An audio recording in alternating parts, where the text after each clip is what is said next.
Hello दोस्तों, आज की इस वीडियो में हम पढ़ेंगे व्हीटस्टोन सेतु। व्हीटस्टोन सेतु।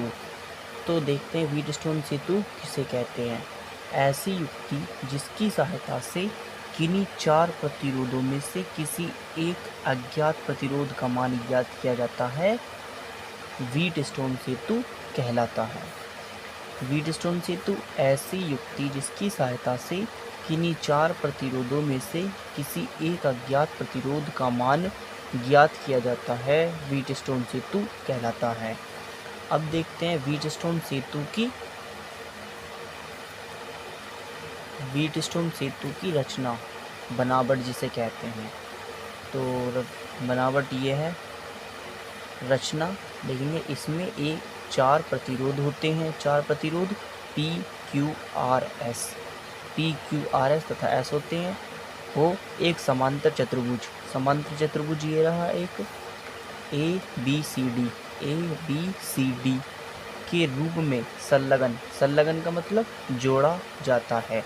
इसमें विकर्ण भुजा BD, ये विकर्ण भुजा क्या है, विकर्ण भुजा यही तो है, विकर्ण भुजा BD के मध्य एक धारामापी लगा होता है, धारामापी लगा रहता है। विकर्ण भुजा BD के मध्य एक धारामापी लगा रहता है, मध्य एक धारामापी लगा होता है तथा विकर्ण भुजा AC के मध्य एक कुंजी और एक बैटरी लगी होती है। विकर्ण भुजा AC के मध्य एक बैटरी और एक कुंजी लगी होती है, जिसे क्या कहते हैं, बैटरी E। जब बैटरी की सहायता से इसमें I एम्पेयर की धारा प्रवाहित करते हैं तो बिंदु A पर यह धारा दो भागों में I1 व I2 में विभाजित हो जाती है।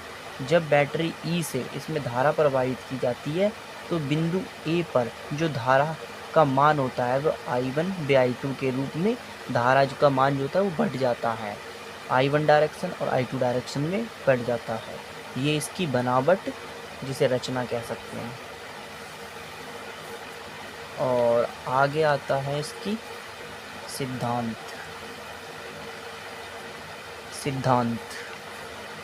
प्रिंसिपल जिसे कहते हैं। इसमें चार प्रतिरोध हों PQRS, चार प्रतिरोध PQRS को इस प्रकार से संयोजित का मतलब जोड़ा जाता है कि इसमें लगे धारामापी में कोई विक्षेप उत्पन्न ना हो।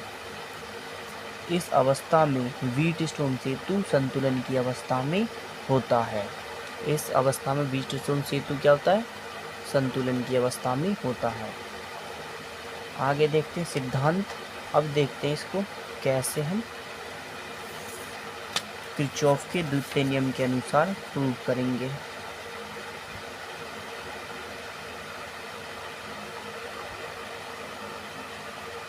आगे चलते हैं।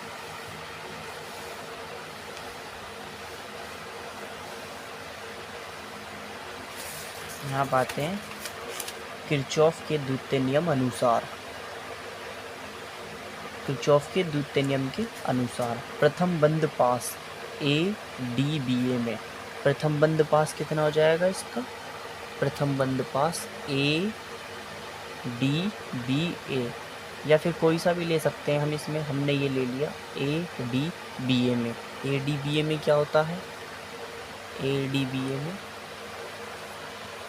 ADBA में माइनस का I2R, इधर जाएंगे हम ADBA में।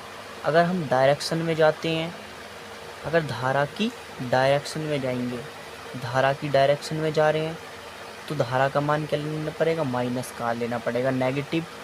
अगर धारा की विपरीत दिशा में जाएंगे तो पॉजिटिव लेना पड़ेगा। तो यहाँ पे क्या है, धारा की दिशा में जा रहे हैं तो इसीलिए यहाँ पर क्या लिया है, नेगेटिव प्लस 0 प्लस I1P बराबर 0। अब I1P ये माइनस इधर जाके क्या हो जाएगा, प्लस। एक इक्वेशन फर्स्ट ये हो जाएगी। अब द्वितीय बंद पास BCD B में देखेंगे, द्वितीय बंद पास BCDB में, BCDB में या फिर ऐसे ले लो या फिर ऐसे ले लो। हम ऐसे ले रहे हैं BCDB में। तो B C D B, B से सी आएंगे तो धारा की दिशा में आ रहे हैं तो नेगेटिव लेंगे, हम नेगेटिव ले लेंगे यहाँ पे।